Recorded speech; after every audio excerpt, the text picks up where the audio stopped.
বেনজির আহমেদ প্রাক্তন পুলিশের মহাপরিদর্শক, ওনার ব্যাপারে জ্ঞাত আয় বহির্ভূত সম্পদ এবং অর্থ পাচার বিষয়ে যে অনুসন্ধান কার্য শুরু হয়েছে সেটা বর্তমানে চলমান। এই অনুসন্ধান কার্যের অংশ হিসেবে 2 দফায় ওনার বেশ কিছু প্রপার্টি অ্যাপার্টমেন্ট এবং ক্রয় করা হয়েছে, ব্যাংক অ্যাকাউন্ট জব্দ করা হয়েছে এবং আরও তথ্য উপাত্তের জন্য বিভিন্ন সংস্থার কাছে দুর্নীতি দমন কমিশনের পক্ষ থেকে আইনিভাবে চিঠি দেওয়া হয়েছে। যেমন বাংলাদেশ ফাইন্যান্সিয়াল ইন্টেলিজেন্স ইউনিট আর্থিক অপরাধের যারা তদন্ত করে তাদেরকে তথ্যপত্র চাওয়া হয়েছে এবং সব কিছু খতিয়ে দেখা হচ্ছে দেশ বিদেশে ওনার কোনো প্রপার্টি আছে কিনা যেটা জব্দ করা হয়েছে সেটার ছাড়াও। কাজে এই বিষয়টি এখন চলমান একটি প্রক্রিয়া, পূর্ণাঙ্গ অনুসন্ধান শেষ না হওয়া পর্যন্ত কনক্লুসিভ আকারে কিছু বলা যাবে না।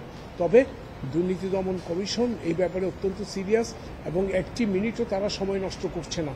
আমরা যেটা জব্দ করছি সেটা হলো যেটা কোনো কমিশনের অনুসন্ধানকারী দলের কাছে মনে হয়েছে অপরাধলব্ধ আয়, কমিশনের কাছে মনে হয়েছে যদি এটা জব্দ করা না হয় পরবর্তীতে ব্যাহত হয়ে যেতে পারে বা রাষ্ট্রপক্ষে বাজেয়াপ্ত করা সম্ভব না। সেটা দুর্নীতি দমন কমিশন বিধিমালা মানি লন্ডারিং আইন 2012তেও আছে, অনুসন্ধান বা তদন্ত চলাকালীন সময়ে। তারই সূত্র ধরে আমরা দরখাস্ত দিয়েছি এবং দরখাস্তের উপর দীর্ঘ শুনানি অন্তে মাননীয় মহানগর স্পেশাল জাজ এটা জব্দের আদেশ দিয়েছেন 2 দফায়, 23 এবং 26 তারিখ। এবং ওনার কিছু ব্যাংক অ্যাকাউন্ট ছিল, প্রায় 33 ব্যাংক অ্যাকাউন্টস অর্থলব্ধিকারী প্রতিষ্ঠানে 6টা আর বাকিগুলো হলো 33টা normal transaction banking. Apart from that owner কিছু শেয়ার আছে, সেখানেও কোর্ট জব্দের আদেশ দিয়েছে। কাজেই পুরো বিষয়টি এখন অত্যন্ত গুরুত্ব সহকারে খতিয়ে দেখা হচ্ছে। এখন পর্যন্ত কোনো কনক্লুশন বলা যাবে না যতক্ষণ পর্যন্ত ওনার অনুসন্ধান শেষ না হয়, 1। আর 2 হলো ওনার অন্য কোনো প্রপার্টি আছে কিনা বা কোথাও কোনো টাকা সরিয়ে নিয়েছেন কিনা সে ব্যাপারেও আপনার খুবই গুরুত্ব সহকারে আপনার এক্সামিন করা হচ্ছে প্রত্যেকটা ডাটাগুলো এবং ওনাদেরকে ব্যক্তিগতভাবেও ওনাদেরকে চিঠি দিয়ে ডাকানো হয়েছে, ওনাদেরকেও জিজ্ঞাসাবাদ করা হবে। কারণ দুর্নীতি দমন কমিশন আইন বিধিমালাতে বলা আছে কমিশন যদি কাউকে মনে করে জিজ্ঞাসাবাদ করতে পারে, কমিশন ইচ্ছা করলে নাও ডাকতে পারত, তবুও ন্যায় বিচারের খাতিরে যাতে কেউ সুষ্ঠু বিচার থেকে বঞ্চিত না হয়, সুষ্ঠু অনুসন্ধান কার্যে কোনো যাতে ব্যাঘাত না ঘটে, আদার সাইড যাতে বলতে না পারে যে আমাকে ডাকা হয়নি, সেই জন্য ওনাকেও ডাকা হয়েছে। আমি যদ্দূর এটা জানতে পেরেছি, অফিসিয়ালি কোনো আদেশ আমি এখনও দেখিনি, ওনাদেরকে ডাকা হয়েছে।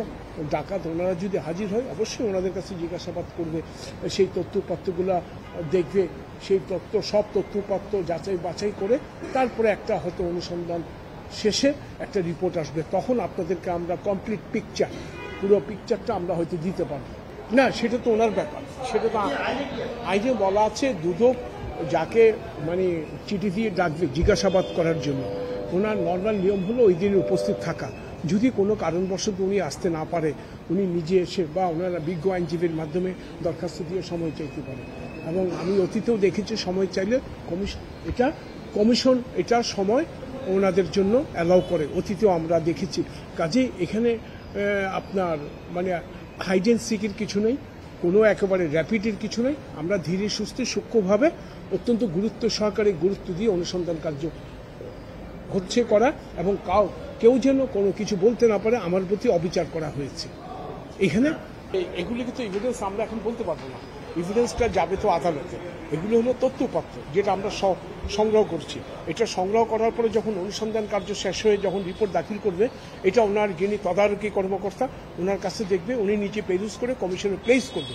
কমিশন যদি স্যাটিসফাইড হয় পরবর্তী কার্যধারা পদক্ষেপ নেওয়া হবে। প্রত্যেকটা ধাপ আছে, এই প্রত্যেকটা ধাপে ধরেন কি হয় না হয় এটা তো আগাম প্রেডিক্ট করা যাবে না, সব কিছু ডিপেন্ড করছে আমার অনুসন্ধান কার্য শেষ হওয়ার পরে। আপনি অনুসন্ধান কার্য শেষ হওয়ার পরে কী হবে ওই প্রশ্ন তো এখন বলা যাবে না, অনুসন্ধানে কী আসছে এবং কমিশন কী সিদ্ধান্ত নিচ্ছে সব কিছু এটা নির্ভর করবে তো পর্যায়ক্রমে একটার পর একটা। আগাম তো আমি একটা লোককে আসামি বলতে রাজি না এবং আগাম কোনো মন্তব্য করতে আমরা রাজি না। আমাদের হাতে আজ পর্যন্ত যেই তথ্যপত্র এসেছে সেটার ভিত্তিতে আপনাদের সামনে আমরা অনুসন্ধান চলছে, বিভিন্ন তথ্যপত্র সংগ্রহ করা হচ্ছে। তিনি যদি এই মুহূর্তে বিদেশ যেতে চান সেক্ষেত্রে দুদক কি পদক্ষেপ নেবে? দেখুন, উনি কি চান সেটা তো আমি জানি না, আমার জানার কথাও না, ওনার ব্যক্তিগত ব্যাপার সেটা। উনি কি চান সেটা তো আমাদের বিবেচ্য বিষয়ও না। উনি কোথায় যাবেন না যাবেন that is not our headache.